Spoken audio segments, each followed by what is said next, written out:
Hi സുഹൃത്തുക്കളെ, നമ്മുടെ പറമ്പിലെ കരിയിലകളും വിളവ് എടുത്ത് കഴിഞ്ഞതിന് ശേഷമുള്ള വാഴകളുടെ അവശിഷ്ടങ്ങളും നമ്മൾ സാധാരണ എന്താണ് ചെയ്യാറ്?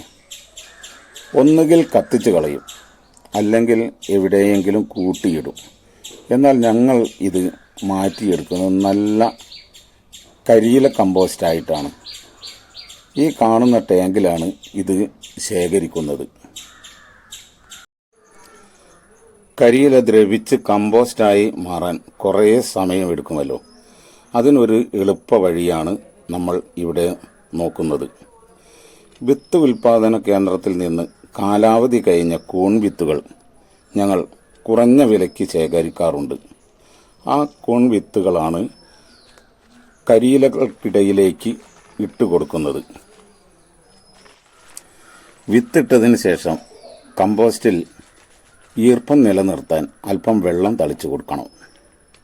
ശേഷം ഒരു പോളിത്തീൻ ഷീറ്റ് ഉപയോഗിച്ച് നന്നായി മൂടി വെക്കും. പിന്നെ 4-5 ദിവസം കൊണ്ട് കൂണുകൾ മുളച്ചു തുടങ്ങും. ഇവിടെ ഈ ഒരു കാര്യം പ്രത്യേകം ശ്രദ്ധിക്കണം. ഇങ്ങനെ ഉണ്ടാക്കുന്ന കൂൺ ഭക്ഷ്യയോഗ്യമല്ല. ഒന്നുകൂടി പറയാം, ഇങ്ങനെ ഉണ്ടാക്കുന്ന കൂണുകൾ ഭക്ഷ്യയോഗ്യമല്ല.